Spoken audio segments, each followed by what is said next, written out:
Hello and welcome to the show. Now, the Chevy SuperSport may not be the most ideal vehicle when it comes to autocross. After all, it is relatively large and relatively heavy. However, we have had various surprises, and let's not forget, when we did the Super Saloons Showdown, while this car was well underpowered, much lower PI than the vehicles it was going up against, it could actually hold its own through the corners. A very, very good handling vehicle, this one. So there is, I think, definite potential for this one to throw up a few surprises. It could be relatively good. Now, as we go to the upgrade shop, as I said, it's a relatively low PI for the Super Saloons. However, for these autocross builds, it does start off in low B class, which gives us some room to play around with parts, but not a huge amount. We can get some nice large rear tyres, 315s on here. That will be plenty big enough, I would imagine, for what we are going to be doing. 275s on the front as well is pretty nice, and we will go for the race compound. That's our tyres done. The next big and very important thing is the weight reduction. The car starts off £3,900. We're going to put it down to 3,200 with the full-on weight reduction. It will go up slightly because of roll cage and so on, but yeah, it is going to be on the heavy end of the spectrum of cars that have run. You know, always knew that was likely, or it was going to be the case. However, it does start off with a decent amount of power, 415 horsepower, and hopefully as we go through all of these parts, we'll be able to get it up to more power than that. We maybe not quite see 500, actually. The PI has shot up a bit quicker than I was expecting it to, but maybe we will see it towards the 500 horsepower mark anyway. Front splitter as well. Anything that we can get with handling will be helpful at this stage. We'll get the race diff in there as well eventually. There we go.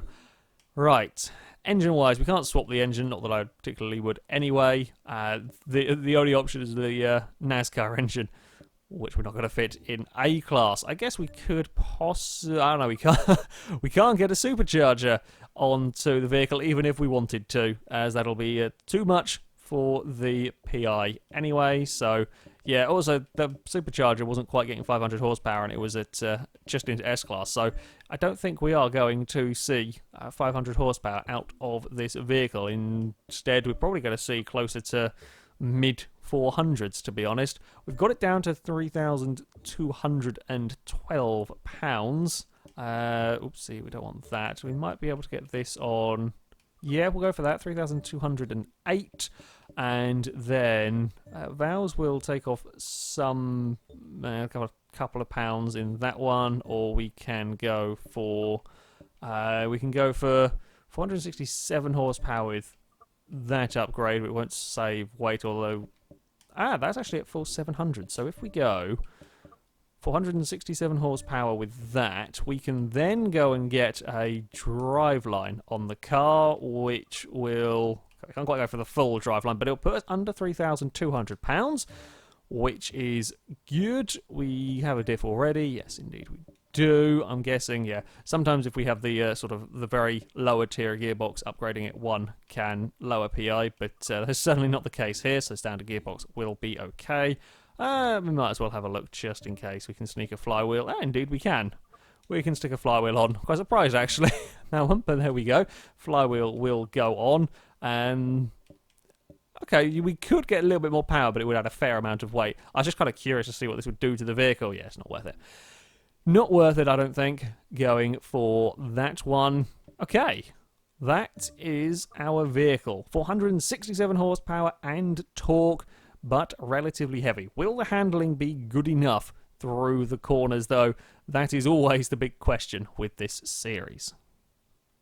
Of course, to test out the SuperSport, I have brought it to the Hockenheim circuit, where it will have 3 runs through the autocross course in an attempt to go as fast as possible. Now, the leader, the Lamborghini Miura's 203.3, I suspect is relatively safe. You know, this is not quite likely to challenge the really high-end vehicles. However, perhaps the more interesting rivalry will be with the two Camaros. The Camaro SS is down in 12th, the 206.0, and the Camaro Z28 is the 1. We could potentially see this car fighting around those sort of areas. Admittedly, the Camaros were more powerful than the SuperSport, but we could, if the handling is good on this car, we could see it around those sort of areas. So let's go and find out. I'm hoping that this car will be good around the Autocross. It is a great car to drive from standard, but it's quite how it'll work in this guise on this sort of a challenge, I do not know. We get a bit of wheel spin, nowhere near as much as we had with the Scirocco R. Yeah, much better. Ooh, rear-wheel drive cars getting launched there. Gear ratio is very, very short on this. Perhaps not too helpful. Oh, I was all out of shape coming into there. That was turned in far too soon and clipped the... Ooh, okay, we can't quite get turned as well down there as I was expecting from the car. It is quite happy to spin the wheels up despite having some relatively sizable rear tyres here. This is more than happy. It might be one of the eagerest of cars to spin the rear tyres, and I'm not quite able to carry as much speed as I would like. Straight line speed is incredible. That's why I'm having issues getting this slowed down. I've just realised how quick this thing is accelerating. It is 123 miles an hour, the fastest car we have ever had down here. And that was with a relatively poor run onto that section as well. I'm not doing a very good job of keeping it out of the barrel so far. But yeah, this thing has got incredible acceleration. That's, yeah, not quite what I was expecting from it, but there we go. Despite it not being quite as powerful as some of the cars, that's 117 under braking here. It's not quite as powerful as some of the cars that have been lighter than this as well, but it puts that power down and accelerates like absolute crazy out of these gates. Will come in handy when I am kind of prepared for it, basically. We're going to have a dab on the brakes. There's no way. We're going to take that up there flat out, and then we are sliding the back end around. It's not twitchy sliding, which is good. I can deal with it when it's just running out of grip. It's when we start getting twitchy sliding, that's when we have mega problems. I'd rather it didn't, most definitely. However, it is still drivable. We can floor it as we head up towards the line. There was, I think, 5 gates hit, 6 gates hit, and no, it was not a good, I think it was 5 in the end. Not a particularly clean run, however, there is a lot of speed in this car if we can get the control. So, on to our second run. Be aware of the almighty acceleration of the SuperSport, so I might have to brake a little bit earlier in a couple of places and try and keep the bloody things out of the barrels. Would be quite nice. The handling is a little bit oversteerier than I was expecting. I wonder if perhaps having such short gear ratios is leading to a bit more wheel spin. It could quite possibly be the case. This is very short gear ratios for a car around here. I don't quite trust it through there yet. That one was not the greatest speed through that section, I will be honest, but we have got it through it cleanly, at least. I don't quite trust the car on the sort of the initial turn-in up there. I'm not 100% sure what the vehicle's going to do. We're going to get a little bit more wheel spin now.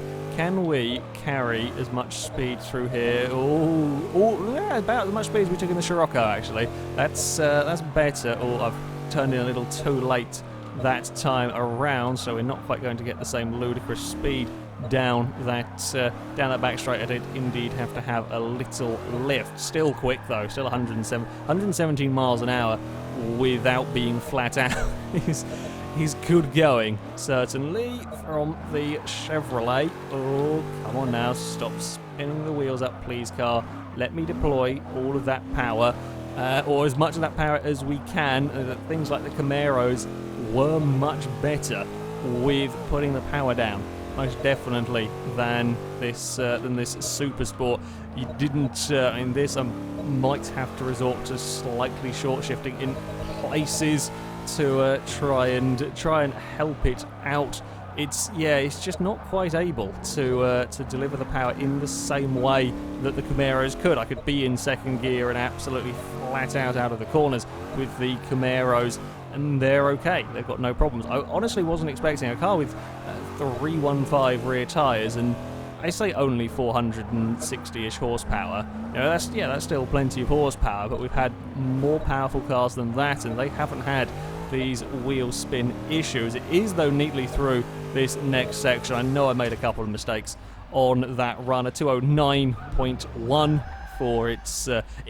no gates were clipped, but definitely there is more time to be found from this car.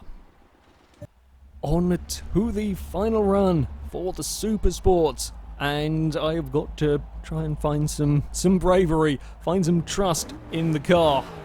Hope that the grip is going to be there. There is definitely some time to be made up through a few of the corners. I've just kind of got to attack them a little bit more. I think the difficulty I am perhaps having with this car is that the turn in is not particularly great. Combine that with it still being relatively oversteery is a little bit on the more difficult side to drive. That was better though. Through there, much more speed. It was in the mid 100 miles an hour. I daren't take a look. It's definitely too much concentration needed with this one to make sure you get that front end turned in. I think it's about 105, 106 miles an hour though, which is not too bad at all. We're going to try and throw it through there. Now, once we have got it out of the corners, we can definitely make the most of some incredible acceleration, up to 122 miles an hour that time. I did go on the brakes slightly earlier, just to make sure we could be neat and tidy. That being neat and tidy are more important than getting 1 more mile an hour before we get under brakes. I think it has worked quite nicely for the Chevy. Now I've got to again fight the front end, get the car turned in. Well, this is the kind of section that it probably won't like too much. We still actually maintain decent speed on the way. We were millimeters away from the barrels, although we were carrying plenty of speed. Again, it's incredible acceleration up to the braking zone here, but we can't get the car turned in. I can't get on the throttle as soon as we have done with some other vehicles. The brakes aren't too bad. Again, you've got to bear in mind this is a big saloon car that is going around the Autocross course, a big heavy saloon car, one of the heavier vehicles we have had going around here. There is a lot of weight moving and shifting direction through these corners. We are looking better though this time up as we run towards the final section. Again, not a section that the Chevy is going to be a massive fan of. These low speed changes of direction, although we can now get on the power. The run towards the line is a 206.6. Much better on the lap time. That run, pretty pleased with that one actually. A couple of those corners were absolutely spot on. We do have a new fastest car in the straights in this Chevy. I'm surprised by that. I mean, the 911 Turbo, not 911 Turbo, sorry, 911 GT3 that set the record about 121 miles an hour, I thought would be a bit tough to beat. After all, that had similar-ish power to this, considerably lighter. But yeah, the Chevy SuperSport has some incredible acceleration. It's really very, very fast when you can get it out of the gates. Where this car loses out is the turning. I just cannot get it turned into the corners. I don't have the confidence to take more speed through the turns because the front just does not want to get turned. Some of the Chevrolets that have gone very quick, the 2 classic Corvettes that have gone right towards the top of the table, have been able to get the front end turned in and then have had the traction from the rear tyres to be absolutely booting it out of every single corner. They've been okay. This is just not quite there. It's just not quite there. That's perhaps not too surprising. It is a large, heavy car, as I said.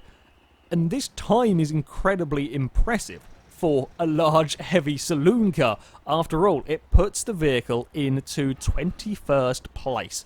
It is a tenth of a second down on the Sunbeam Tiger Toyota Supra. It's a couple of tenths down on the Mercedes 190e. It beats the Datsun 2000. It beats an Alfa Romeo 4C and the Jeep Grand Wagoneer, although the Jeep is a slight special case, really.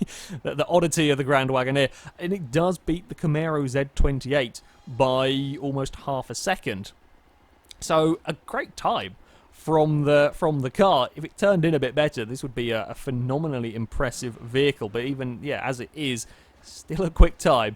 little bit fiddly to drive and a little bit on edge with the front end, and the back end kind of doing its own thing at places as well. Perhaps some longer gear ratios wouldn't go amiss to help out, but yeah, I'm impressed with that time. Not the easiest car to drive, however, bloody quick around this course. However, that is going to be it for this video, guys. Thank you very much for watching, and until next time, goodbye.